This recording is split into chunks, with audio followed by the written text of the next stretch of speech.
Los cielos proclaman, tu gloria revela.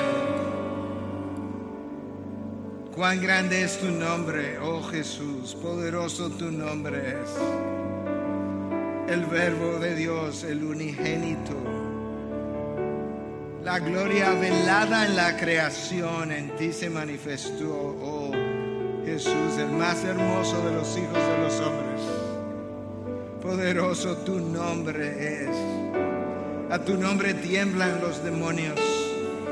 A tu nombre la nada creó. A tu nombre, oh Jesús. Los 24 ancianos alrededor de tu trono se postraron. Los 4 seres vivientes te adoraron. Tu nombre, oh Jesús, no tiene igual. Es un nombre sobre todo nombre que te ha sido conferido por el Padre y nosotros hoy lo reconocemos. Te exaltamos, te bendecimos, te decimos que tú eres sin igual, tú no tienes rival. Oh Dios, tú no tienes otro Dios que compare con lo que tú eres. Gracias por darnos a tu Hijo. Hijo, gracias por darnos salvación. Espíritu de Dios, gracias por preservar nuestra salvación. Ayúdanos a cuidarla con temor y temblor. Ayúdanos a vivirla con temor y temblor. Poderoso es tu mensaje que nos dio vida. Grande es tu nombre entre las naciones. Ayúdanos a nosotros a proclamarlo. Bendito seas, Rey de reyes, Señor de señores. Gracias por tu gobierno. Gracias por tu soberanía. Gracias por tu santidad. Gracias por tu amor que es más grande que mi pecado. Gracias por tu misericordia que es renovada sobre mí cada mañana. Gracias por tu justicia que es tan santa como tu santidad. Gracias, Jesús. Que todo lo que respire alabe al Señor. Desde que sale el sol en la mañana hasta que se pone en la noche. Que todo lo que tiene vida alabe tu nombre. Gracias por crear y gracias por crearnos. Y todo su pueblo dice: amén.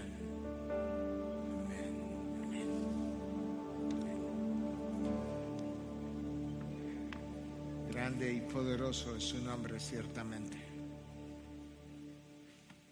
La palabra lo declara. Dios lo estableció, un nombre que es sobre todo nombre. En el día de hoy de ese Cristo queremos continuar hablando en nuestra serie. Cristo, Él es el Cristo que predicamos. Y algunos recordarán el mensaje del domingo anterior. Un mensaje donde estuvimos hablando que Cristo es Señor de todo o es Señor de nada. El mensaje tenía un tema, pero tenía múltiples enseñanzas, como todos los mensajes. Pero una de las cosas que dijimos es que en el día final Cristo podría reclamarnos el hecho de que mientras escuchamos su palabra leída o mientras la escuchamos expuesta o mientras la predicamos, en el caso de nosotros, oímos dichas palabras, pero no nos detuvimos a considerar sus implicaciones. Y yo creo que quizás algunos lo escucharon, quizás otros se fueron a la casa meditando sobre esa afirmación, pero ahí es donde radica tu vida y mi vida de desobediencia cuando ella se da. Es en no considerar las implicaciones de la palabra que acabo de leer o de escuchar.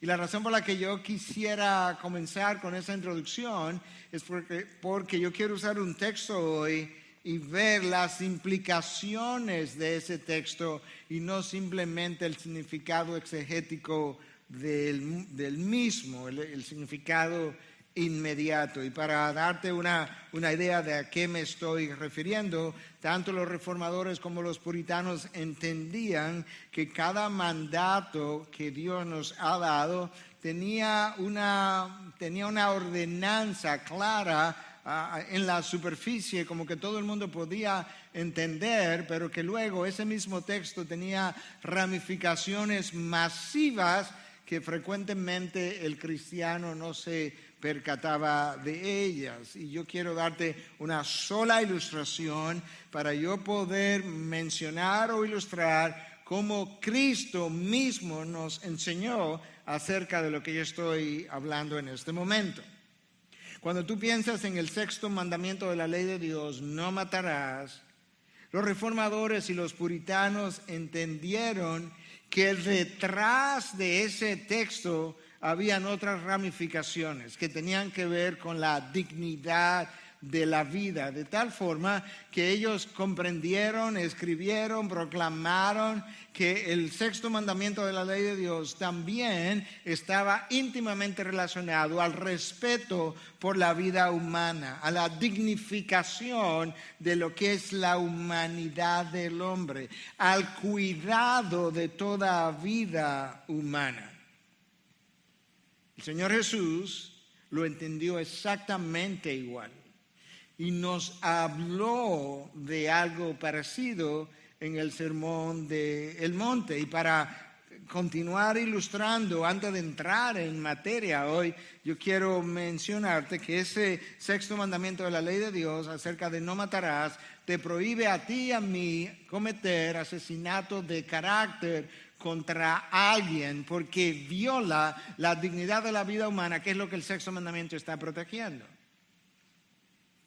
De esa misma forma, ese mismo mandamiento te impide, te prohíbe airarte contra tu hermano de una forma pecaminosa.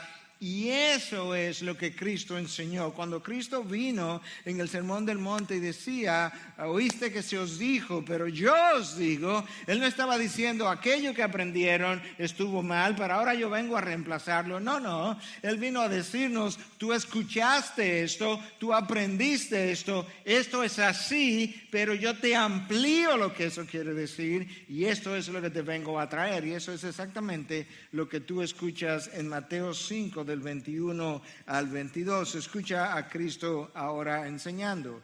Ustedes han oído que se dijo a los antepasados, no matarás. Y cualquiera que cometa homicidio será culpable ante la corte. En la superficie, con toda claridad, yo sé lo que el mandamiento significa. No le puedo quitar la vida a otro. Pero escucha ahora a Cristo ayudándome a entender las implicaciones del mismo mandato. El pero es la introducción. Yo les digo que todo aquel que esté enojado con su hermano será culpable ante la corte, y cualquiera que diga insensato a su hermano será culpable ante la Corte Suprema, y cualquiera que diga idiota será merecedor del infierno de fuego. Cristo conectó el sexto mandamiento de la ley de Dios, no matarás, con la ira contra mi hermano, porque el mandamiento mismo tiene que ver con todas las implicaciones de la dignidad del ser humano.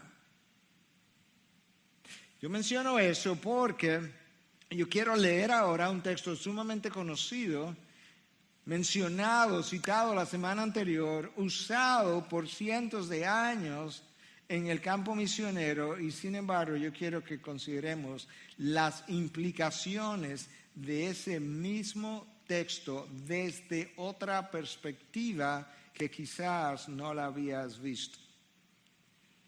Por eso yo he titulado mi mensaje hoy, Cristo en el ejercicio de su señorío. Y este es el texto que te voy a leer, Mateo 28, del 18 al 20.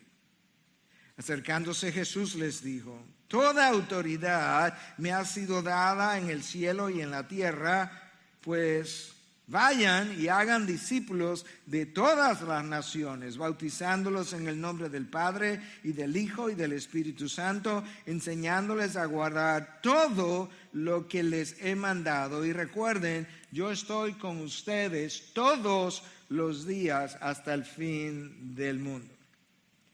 Ese es un texto cuya interpretación inmediata nos lleva a pensar obviamente en el proyecto misionero. De hecho, ese es el texto más citado en conferencias de esa naturaleza y por buena razón. Es el texto que ha servido de base para la gran comisión y la evangelización del mundo. Sin embargo, antes de Cristo enumerar o declarar cuál era la misión, Cristo estableció su señorío en el cielo y en la tierra como la razón por la cual no solamente Él podía enviar obreros, sino la razón por la que esos obreros podían ir confiados en vista del señorío que a Él le ha sido otorgado.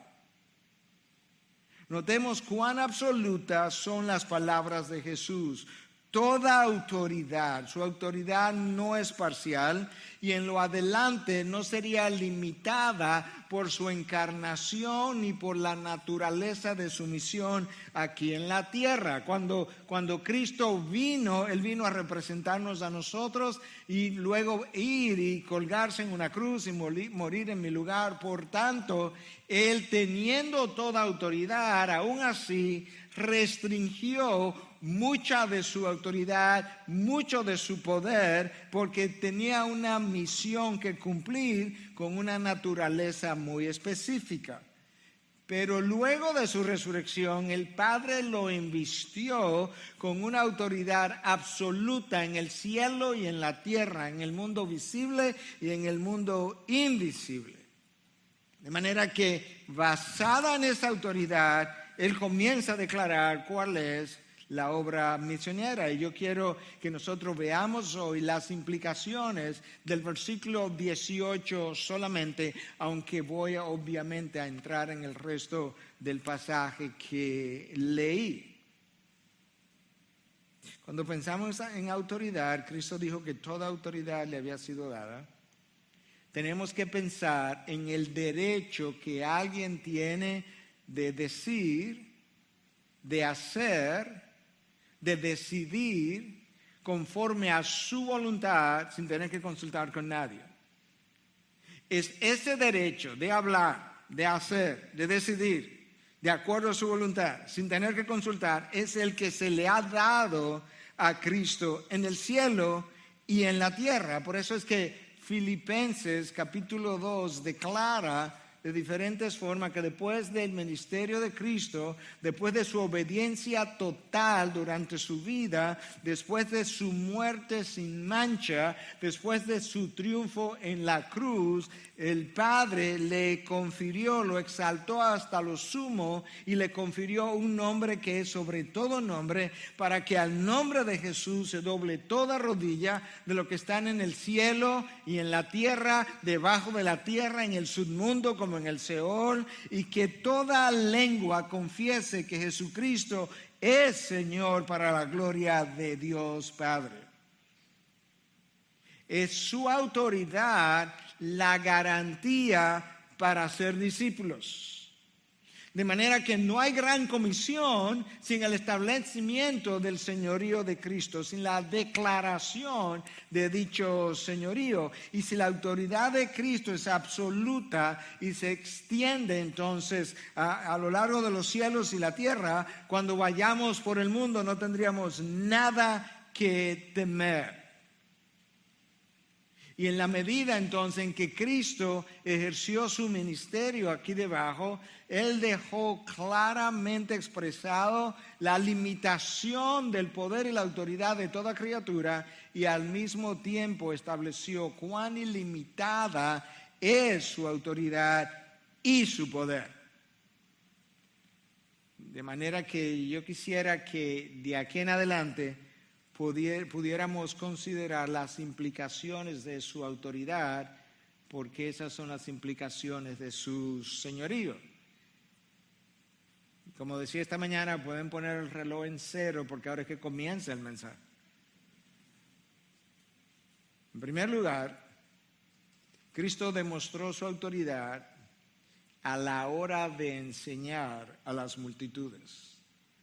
Recordemos que en un pasaje del domingo anterior, hablando del Sermón del Monte, lo leímos, pero yo no expuse esa última parte que dice lo siguiente: y cuando Jesús terminó estas palabras, las multitudes se admiraban de su enseñanza, porque les enseñaba como uno que tiene autoridad y no como sus escribas.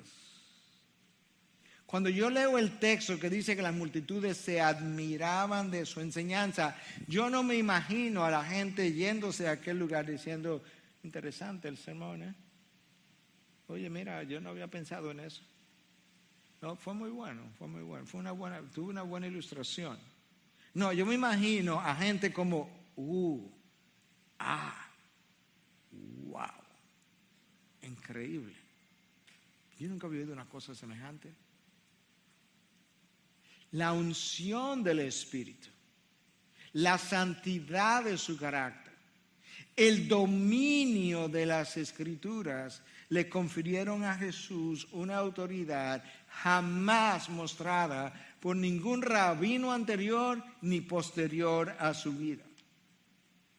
Y con esa autoridad Él nos ha enviado a ser discípulos y nos ha dado una palabra infalible, inerrante, autoritativa, suficiente, poderosa, respaldada, inspirada y luego respaldada por el Espíritu Santo, y nos ha delegado una autoridad para ir y hacer discípulos. Él es quien por medio del Espíritu puede hacer que los hombres nos escuchen y los hombres respondan a la predicación. De tal forma que el predicador no tiene nada que temer a la hora de exponer su palabra. Si él va a temer algo, lo único que él tiene que temer es que él termine exponiendo su propia palabra, pero siempre y cuando él exponga la palabra de Dios, entonces nosotros estamos en buen territorio. Fue Cristo que nos recordó en el aposento alto, a horas antes de su crucifixión, mientras Él oraba, cuando Él decía que de la misma manera que Él había sido enviado, Él nos estaba enviando a nosotros. Y Cristo fue enviado con una autoridad que había sido delegada en Él por el Padre, y ahora nosotros vamos con una autoridad delegada en nosotros por el Hijo.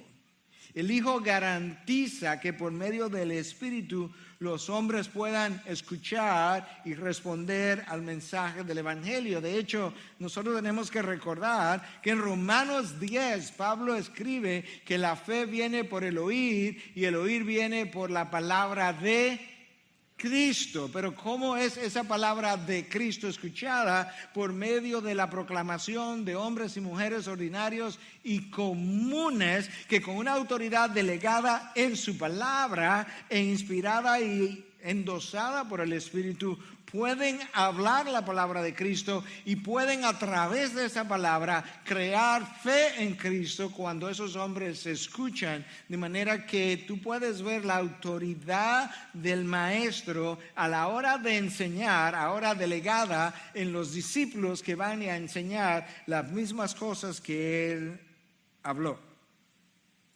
Cristo ejerció y ejerce su señorío por medio de su palabra. Él nos entregó el mensaje del Evangelio. ¿Y cuál es el mensaje del Evangelio? El testimonio de su vida, de su muerte, de su resurrección.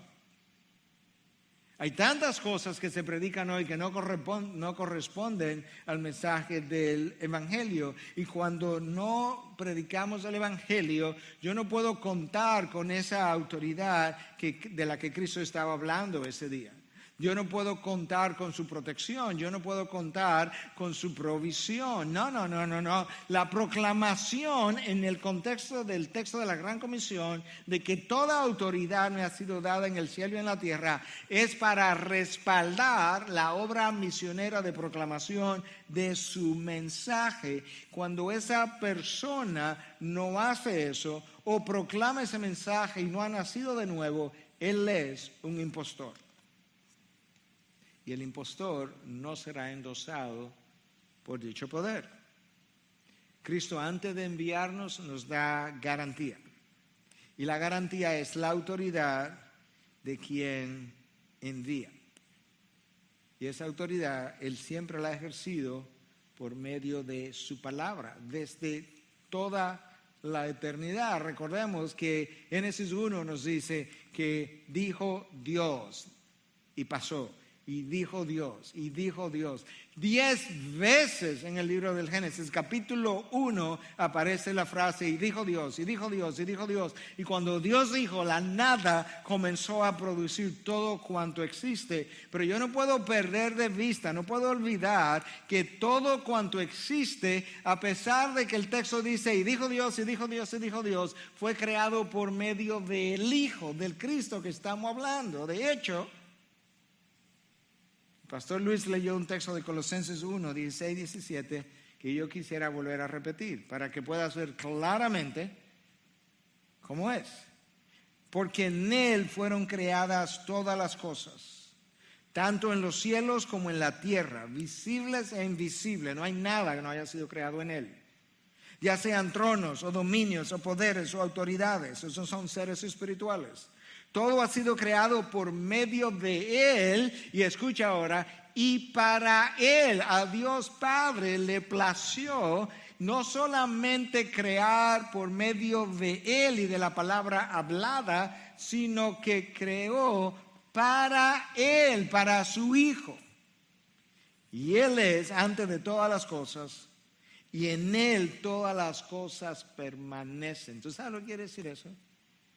Que en Él las cosas existen, subsisten. Es como si toda la creación colgara de sus dedos, de sus manos, de sus brazos, de sus piernas, de sus pies, de su cuello. Si Cristo dejara de existir, la creación entera colapsaría. Y de hecho, el autor de Hebreos nos dice claramente en el capítulo 1 que la creación entera es sostenida por el poder de su palabra. Cristo ha ejercido su señorío, lo ha ejercido y lo sigue ejerciendo por el poder de su palabra. De hecho, Dios Padre quería que lo tuviéramos tan claro que cuando Él nos envió a su Hijo y quiso darle un nombre, ¿sabe cómo le llamó? La palabra. En el principio era el logos, traducido, no el verbo correctamente, sino de principio era la palabra, y la palabra era con Dios, y la palabra era Dios, y la palabra se encarnó. Cristo es la palabra encarnada, hablada al momento de la creación. ¡Wow! Y Él ejerció su señorío sobre las multitudes cuando habló la palabra. Número 2. Él ejerció su señorío a la hora de perdonar pecados y mostró que Él tenía dicha autoridad. En Marcos 2, en los primeros 12 versículos, se nos habla de un paralítico. Que sus amigos lo trajeron, pero no podían llegar hasta Jesús. Él estaba en el interior de una casa, había mucha gente, y ellos se la ingeniaron para subirlo al techo de la casa y abrirle un hoyo al techo y bajarlo a la presencia de Jesús. Y cuando Jesús lo vio, lo trajeron para que lo sanara, pero Jesús entendió que había una parte de su vida que era más importante antes que sanarlo. Le dice: hijo, tus pecados te son perdonados. Inmediatamente los escribas comenzaron a pensar en su interior: ¿y quién es este? Porque solamente Dios puede perdonar pecado. Jesús sabe que la condenación y la absolución de pecado están en sus manos. Y conociendo lo que ellos estaban pensando, esto es lo que él comienza a decir: porque ni aun el Padre juzga a nadie, sino que todo juicio se lo ha confiado al Hijo.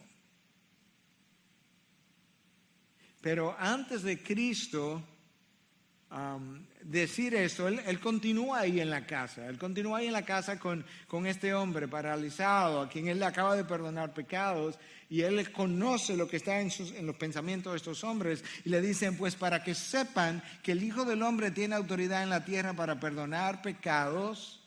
Él está a punto de hacer algo, me voy a parar ahí un momentico, pero lo que él va a hacer ahora es para que ellos sepan quién él es. Y entonces, como ellos no creen que él tiene autoridad para perdonar pecados, porque ellos no creen que él es Dios, le dice: mira, para que sepan que yo sí tengo autoridad para perdonar los pecados que yo acabo de perdonar. De hecho, cuando yo vaya y muera en la cruz, es precisamente por esos pecados de este paralítico que yo voy a estar derramando sangre, y pecados de muchas otras gentes. Pues es esa autoridad que yo tengo la que luego permite que cuando le traen a esta mujer que ha sido sorprendida en adulterio, él pueda decir: yo tampoco te condeno, vete y ahora no peques más. Perdonar pecados requiere señorío para absolver de condenación. Por eso es que Pablo escribe a los Romanos en el capítulo 8, le dice: no hay condenación para aquellos que están en Cristo Jesús. Si Cristo no te condena, no hay Suprema Corte, no hay Tribunal Constitucional que te pueda condenar. Pero si Cristo te reprocha, no hay corte que te pueda eliminar dicho reproche. Porque ni aun el Padre juzga a nadie, sino que todo juicio se lo ha confiado al Hijo, como ya dijimos. Cristo continúa la conversación con esta gente que están ahí frente al paralítico, y esto es lo que sigue: pues para que sepan que el Hijo del Hombre tiene autoridad en la tierra para perdonar pecados, dijo al paralítico: a ti te digo, levántate, toma tu camilla y vete a tu casa.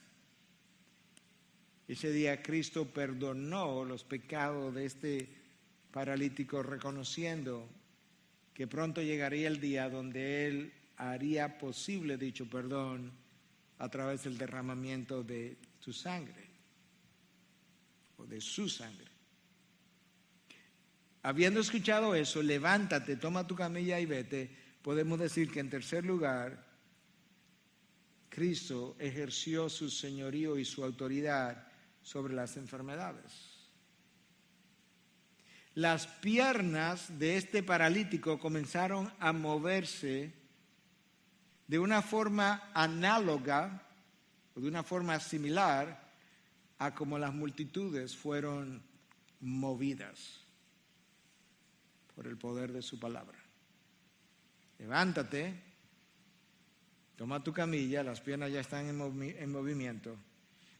Y ese día este hombre se fue a su casa sano y salvo. La sanación fue simplemente una señal de quién él era. Y esa es la razón por la que él dice lo que dice: para que sepan que el Hijo del Hombre tiene autoridad en la tierra para perdonar pecados. Ahora lo voy a sanar, ahora voy a hacer una obra. Esta obra confirma quién yo soy. Cristo es el Señor de las enfermedades y de las dolencias. Los cojos y los paralíticos caminaron, los ciegos recobraron la vista, los sordos volvieron a oír, los leprosos quedaron limpios. Bajo la ley, si tú tocabas a un leproso, tú quedabas inmundo igual que él. Esa es la razón por la que los leprosos debían decir a distancia: inmundo, inmundo, inmundo, ellos mismos pronunciando con una especie de juicio, si tú quieres, sobre ellos, para que la gente se quitara de en medio y no fueran a quedar inmundos como él. Pero cuando Cristo vino y los tocó, los leprosos no lo hicieron a él inmundo, sino que él los limpió.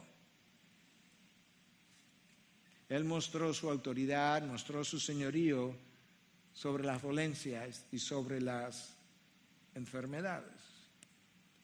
En cuarto lugar, cuando Cristo dijo, toda autoridad me ha sido dada en el cielo y en la tierra, por tanto, id, esa primera declaración fue hecha en base a una autoridad que él dejó demostrada en su ministerio terrenal.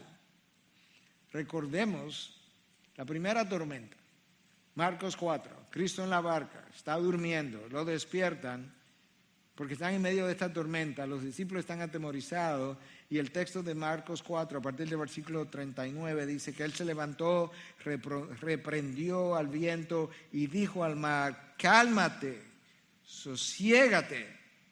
Y el viento cesó y sobrevino una gran calma. ¿Te imaginas eso? Que estás en medio del mar, las olas están batiendo contra tu barca, el viento sopla de una manera extraordinaria y acá hay un hombre que se para y dice, cálmate, y le dice al mar, sosiégate, y de repente hay un silencio sepulcral. Como dirían en inglés, that's creepy, eso es como, Entonces les dijo, ¿por qué están atemorizados? ¿Cómo no tienen fe? Ya no había tormenta. Y sin embargo, escucha lo que dice el texto. Y se llenaron de gran temor. Ahora. Sí, porque es que no tenemos categoría para colocar a este hombre. Escucha. Y se decían unos a otros, ¿quién pues es este que aún el viento y el mar le obedecen? O sea, ¿con quién es que hemos estado andando últimamente? Que tiene una autoridad que él ejerce por su palabra y con dos palabras él calma el viento y el mar de manera isofacta. Porque la naturaleza está bajo su control. La naturaleza se somete a las palabras de Cristo. Los demonios se someten a su mera presencia, como vamos a ver. Los únicos que se han atrevido a rebelarse desde el jardín del Edén en contra de su palabra somos nosotros hasta el día de hoy. Los únicos que hemos tenido el atrevimiento para hacer tal cosa. La nada no se atrevió a no hacer nada. Cuando la nada escuchó y dijo Dios, hágase la luz, hubo luz. Fórmense dos lumbreras, una para que señoree sobre el día, ¡boom!, el sol apareció, y otra sobre la noche, ¡boom!, la luna apareció. Y cuando Dios siguió hablando, la nada formó, no una, no dos, no tres, formó millones de galaxias con millones de astros al simple escuchar la voz de Dios, pero el agente de creación es Cristo. De manera que considera eso, el mar se calma, el viento se somete, deja de soplar. El pez que se había tragado a Jonás, vomitó a Jonás. Los discípulos no tenían categoría para colocar a este hombre. Y dice, ¿quién es este? Que aún el viento y el mar le obedecen. De manera que dada ese nivel de autoridad, lo que él le va a decir a los discípulos ahora es, id por el mundo, haced discípulos. No teman cuando en aquellas regiones sean lugares de frecuentes terremotos y amenazas de tsunamis.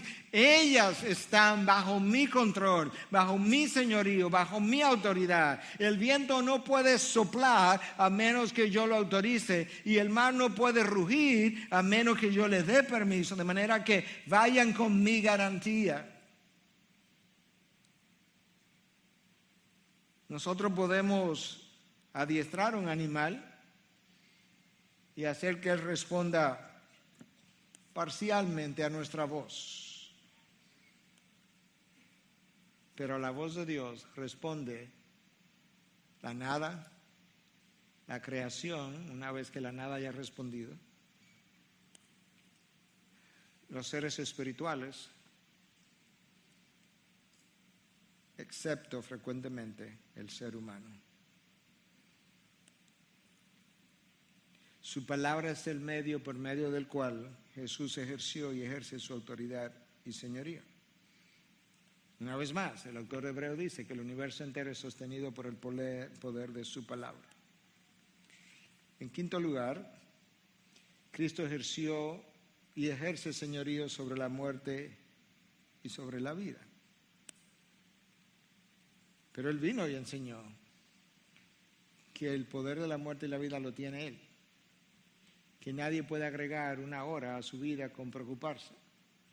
Que todos nuestros días están contados.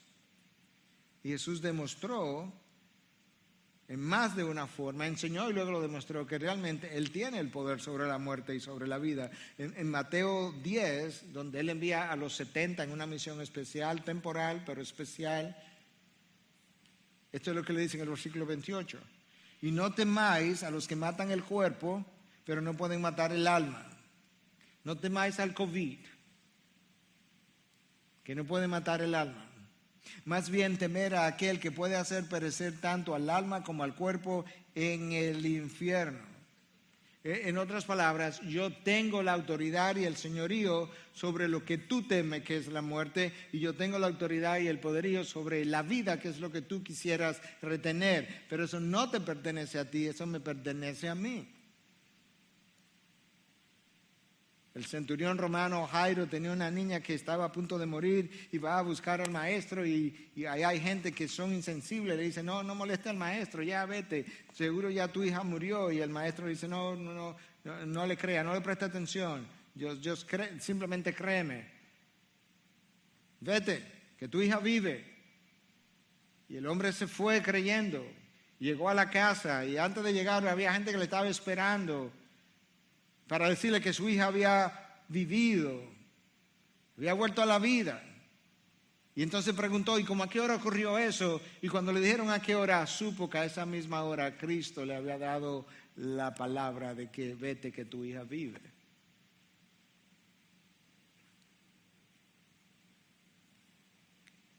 De hecho, Cristo vino.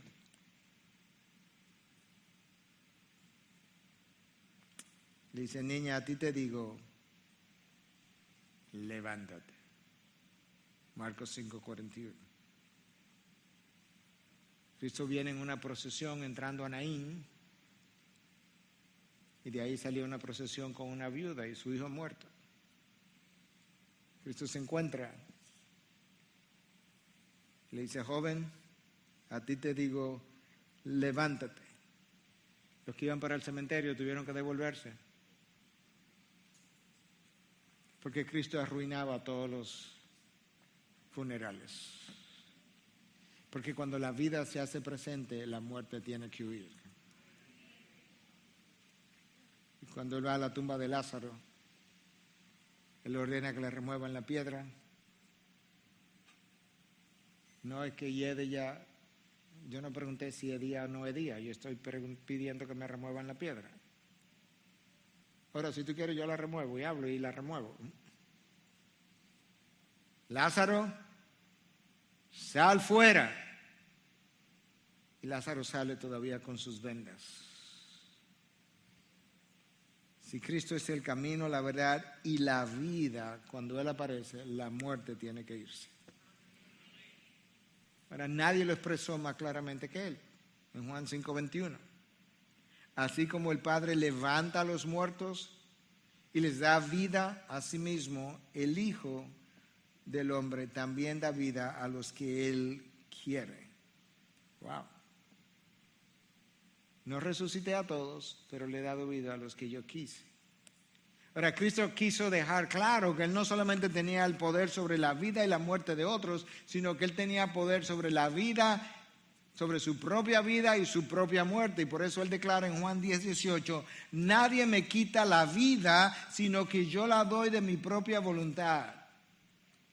Tengo autoridad, ahí está la palabra, para darla y tengo autoridad para tomarla de nuevo. No pienses que Pilato me va a quitar la vida. No, yo la estoy dando. Y cuando yo resucite, no pienses que la remoción de la piedra es lo que me va a dar vida. No, yo voy a salir de ahí, voy a dejar la tumba vacía, porque yo tengo la autoridad para poner mi vida y para tomarla de nuevo.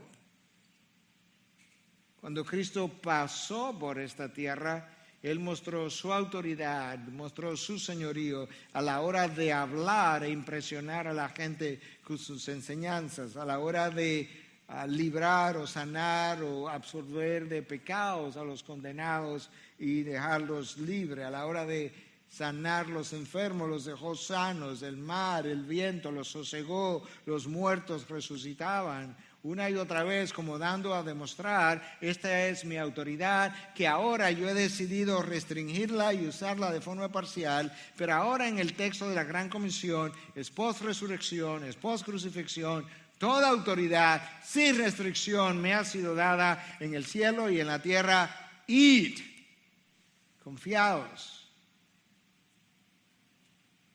En sexto lugar, Jesús demostró autoridad para ejercer señorío sobre el mundo de las tinieblas.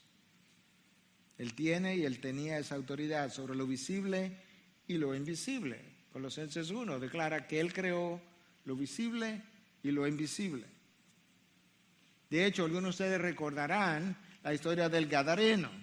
El Gadareno, aquel hombre que estaba poseído por una legión de demonios. Cristo llega a la región y este hombre que vivía entre sepulcros y que quizá tenía toda la comunidad amedrentada, ni siquiera ha llegado a oír la voz de Cristo cuando de repente lo ve y le dice: ¿qué tengo yo que ver contigo, Jesús, Hijo del Dios Altísimo? Te imploro, te ruego por Dios. O sea, los demonios tuvieron que implorar a Dios. Te imploro por Dios que no me atormentes. Este temor que la iglesia última ha generado acerca de los demonios y sus actividades y sus posesiones, este terror es completamente infundado y antibíblico. Nosotros tenemos una autoridad delegada en su palabra y una misión también delegada, y Cristo, sabiendo que toda autoridad en el cielo y en la tierra estaba en sus manos, nos ha enviado a llevar a cabo dicha causa, y Él sabe que es real esta guerra espiritual de las regiones celestiales, de estas huestes espirituales de maldad. Él lo sabe. Nosotros somos los que tenemos que recordar quién es que la controla, porque es Cristo y no otro. En otra ocasión, Mateo 8:16 registra y dice que al atardecer le trajeron muchos endemoniados y expulsó a los espíritus. ¿Cómo? A lo mejor tú piensas que los agarraba y los sacudía a esta gente. No, con su palabra. El ejercicio de su señorío a través de su palabra. Nosotros no tenemos nada que temer de la guerra espiritual. Si vas a temer algo, solamente teme una vida de desobediencia donde Cristo en disciplina pudiera permitir que dichos poderes te opriman. Y en el peor de los casos, si no eres hijo de Dios, hasta que te posean, pero no sin su permiso. Cuando Él fue a la cruz, el libro de Colosenses, capítulo 2, nos dice qué pasó. Él desarmó los poderes de las tinieblas. Los dejó sin poder real. Como decía esta mañana, los dejó con pistolas sin balas o balas sin pólvora. Y eso está ahí para que yo lo recuerde. O sea, la extensión de su autoridad incluyó que a la hora de morir, en su momento de debilidad, Él le quitara en su debilidad el poder al reino de las tinieblas. En séptimo lugar, Jesús declaró su señorío sobre los gobernantes de la tierra. Los reyes pueden ir y venir, pueden subir y bajar, pero su reinado permanece para siempre. Cuando Cristo está frente a Pilatos, y Pilato está por dejarlo ir, Pilato está convencido de que este hombre es inocente. pero le teme a la multitud. Y Pilato le dice, mira, yo tengo el poder, yo tengo la autoridad o para condenarte o para liberarte. Y es como si Cristo le dijera, en serio, Pilato, escúchame, ninguna autoridad tendría sobre mí si no se te hubiera dado de arriba. Esa autoridad de arriba a la que Cristo hace alusión ha sido proclamada a lo largo de toda la Biblia. De hecho, cuando tú lees en el libro de Daniel acerca del sueño que Nabucodonosor tuvo en el capítulo 2 y él llama a Daniel para que él se lo interprete, Daniel se asustó cuando vio la realidad de lo que tenía que decirle al rey. Y le dice, rey, lamentablemente en este sueño yo veo que tú vas a pasar 7 años con los animales del campo comiendo hierba hasta que tú reconozcas que el Altísimo domina sobre el reino de los hombres y lo da a quien le place. Cuando tú avanzas entonces un poco más adelante, Daniel, ahora ya no Nabucodonosor, Daniel tiene una visión y en esa visión él ve esta piedra que desciende del cielo y esa piedra no es otro que Cristo mismo y de él, esa piedra destruye todos los reinos de los hombres y de él se dice que su dominio es un dominio eterno que nunca pasará y su reino uno que no será destruido. Él es la piedra en la visión de Daniel. Y antes de Cristo enviar a los suyos, quizás a regiones de regímenes totalitarios, opresivos, que te impiden predicar el Evangelio, Cristo le está diciendo, toda autoridad, aún sobre esos gobernantes, a mí me ha sido dada. Id. Ahora, cuando vayas, te estoy enviando a una misión específica, a hacer discípulos. Y hay 2 maneras como se hacen discípulos. Una, los bautizan en el nombre del Padre, del Hijo y del Espíritu Santo, que es una forma de decir, llévalo hasta que puedan públicamente confesar que han llegado a creer. Y 2, enséñale a guardar todo lo que les he mandado. Daniel Doriani es alguien que probablemente ustedes no conocen, pero es un tremendo maestro, tiene varios libros y comentarios escritos. Es miembro de la Coalición por el Evangelio, la parte Anglo Gospel Coalition. Y él nos dice en su comentario sobre este texto que la palabra ahí en el griego traducida como todo, en el original son 2 palabras, 2 términos. Uno de ellos implica todas las cosas y el otro implica tanto como. Entonces, ¿qué es lo que Cristo está enfatizando a la hora de ir y hacer discípulos? Tú le vas a enseñar a obedecer todo lo enseñado por mí y esa obediencia debe ser tan completa como sea posible. Ahora estamos hablando. La autoridad total de Cristo demanda una obediencia total. De hecho, la palabra todo, todas, todas, domina este texto. Este texto de 3 versículos, 18, 19 y 20 de Mateo 28. Toda autoridad, todas las naciones, enseñándola a guardar todo, estaré con ustedes todos los días. Hay un absolutismo encerrado en este texto. Toda autoridad de parte de Cristo requiere toda obediencia de parte del discípulo. Pastor, ¿y así es que usted vive con toda obediencia todos los días del mundo? Claro que no, yo vivo pidiendo perdón por esa misma razón. Pero yo reconozco la realidad de ese texto. De la misma manera que su autoridad es absoluta, así de absoluta debiera ser nuestra obediencia para que sea equivalente. De hecho, el apóstol Pablo escribe a los Efesios, ¿y qué le dice? Que nosotros debiéramos vivir una vida digna de nuestro llamado. La palabra traducida ahí como digna era usada en la antigüedad para referirse a una balanza que está perfectamente equilibrada, de tal forma que lo que hay en la mano izquierda debe tener un peso igual en la mano derecha. Entonces, si en la mano derecha está la vida que se me ha entregado, aquí en la mano izquierda está la salvación que se me ha dado. El peso que eso tenga debe ser la manera como yo debiera pesar mi vida de obediencia para que yo tenga una vida digna de su llamado. Pastor, pero solamente Cristo pudo hacer eso, estamos de acuerdo. Pero eso tiene que vivir corriendo donde Él continuamente, pero eso no rebaja el estándar, solamente me recuerda el estándar y la incapacidad que yo tengo de llenarlo, pero no lo disminuye en lo más mínimo. James Montgomery Boyce, en su comentario sobre este texto, dice que muchas veces las iglesias hoy, en vez de enseñar a los discípulos a obedecer todo cuanto Cristo enseñó y tanto como sea posible, han enseñado una gracia sin juicio, un amor sin justicia, una salvación sin obediencia y un triunfo sin sufrimiento. Y Boyce agrega, no hay discípulos robustos que se han hecho diluyendo la enseñanza. La iglesia de Dios se enferma cuando no escucha todo el consejo de Dios o cuando lo escucha de manera distorsionada. Escúchame, Cristo no nos ordenó a ser seguidores. Cristo no nos enseñó a ser estudiantes.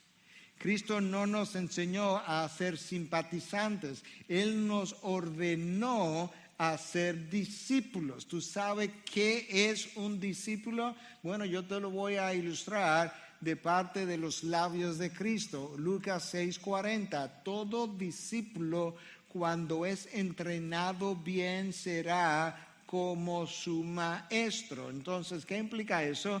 Que cuando Cristo me manda a ser discípulo y enseñarle a obedecer todo lo que Él ha enseñado, lo que Él está procurando es hombres y mujeres que luzcan como Él. Todo discípulo, cuando es entrenado bien, será como su maestro. Pero ¿quién es tu maestro? ¿Quién es mi maestro? No es otro que Cristo. Aprended de mí, que soy manso y humilde. Entonces, procura ser seguidores que se parezcan a mí. ¿Y cómo ellos se pueden parecer a mí? Obedeciendo todo lo que he enseñado, tanto como sea posible.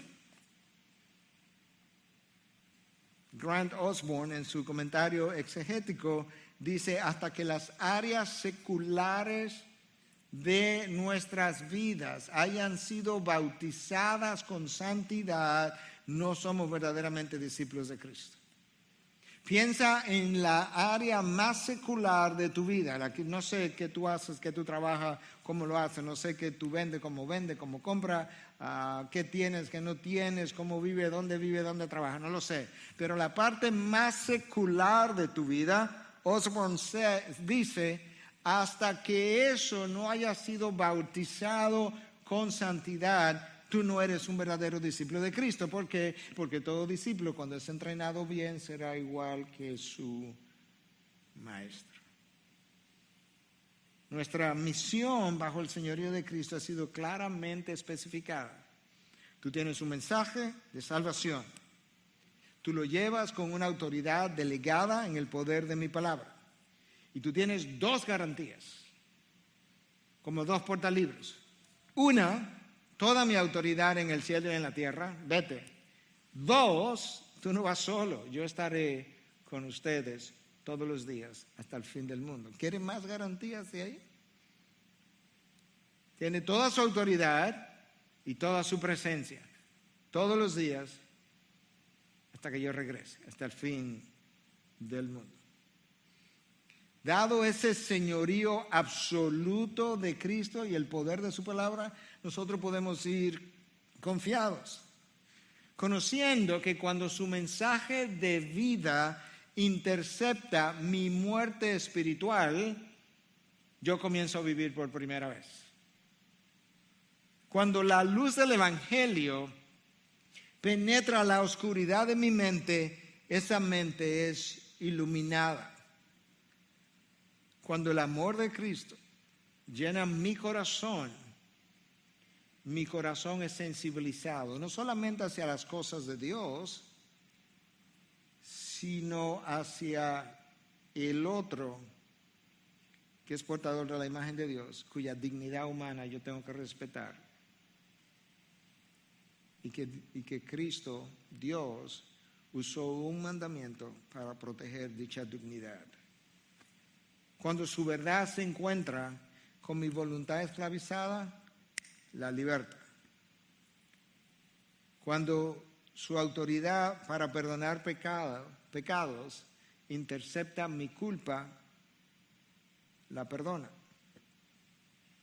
Cuando por otro lado su mensaje me muestra mi falta de rumbo en la vida, yo adquiero dirección, yo adquiero propósito, yo sé para dónde voy. Cuando las buenas nuevas encuentran mis heridas, las sanan. Tú puedes ver por qué cantábamos, poderoso es su nombre, inigualable, incomparable. Hermoso es tu nombre, Jesús.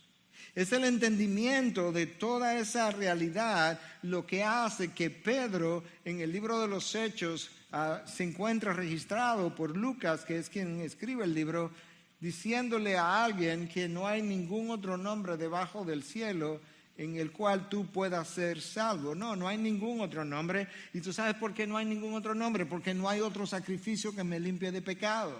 Porque no hay otro camino de regreso al Padre o de acceso al Padre. No hay otra verdad que me haga libre. No hay otra puerta de entrada al reino de los cielos. No hay otro Dios como Él. No hay otro redentor de mis pecados. No hay otro mediador entre Dios y el hombre. No hay otro Señor del universo. No hay otro Rey de reyes sobre su trono. No hay otro dueño del cielo y la tierra. No hay otro hijo para compartir la herencia que no sea Él. No hay otra autoridad para determinar mi destino. No hay otro juez que me condene o me liberte. No hay otro nombre por encima del suyo. No hay otra esperanza de vida en todo el universo. Él es, sí, Él es el Cristo que predicamos.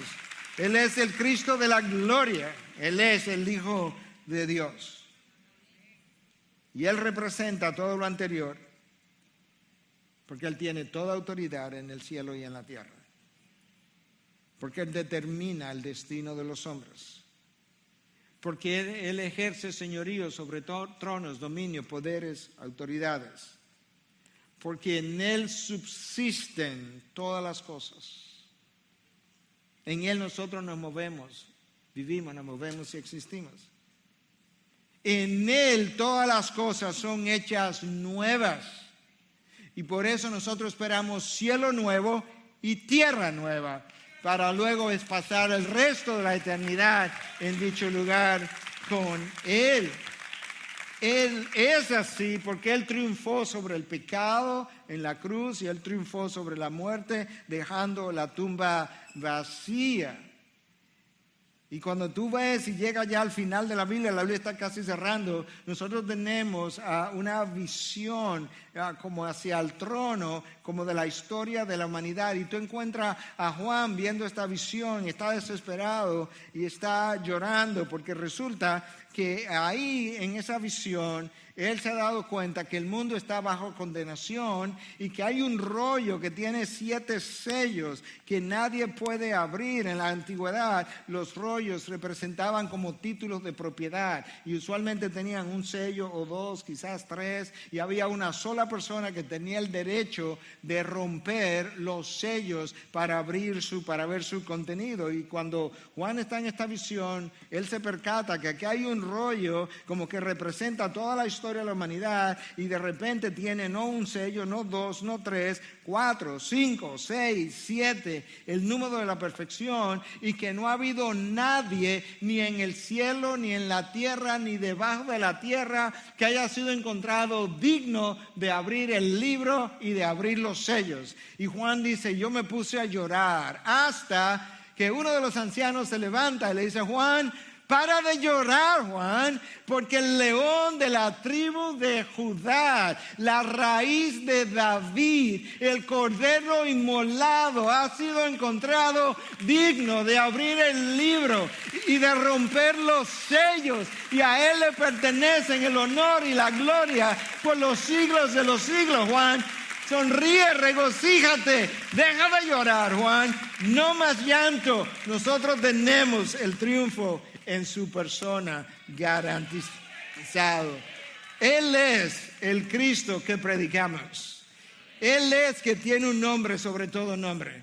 Él es cuyo nombre es hermoso, inigualable, incomparable. ¿Tú piensas que Él es digno? El cielo proclama que Él es digno.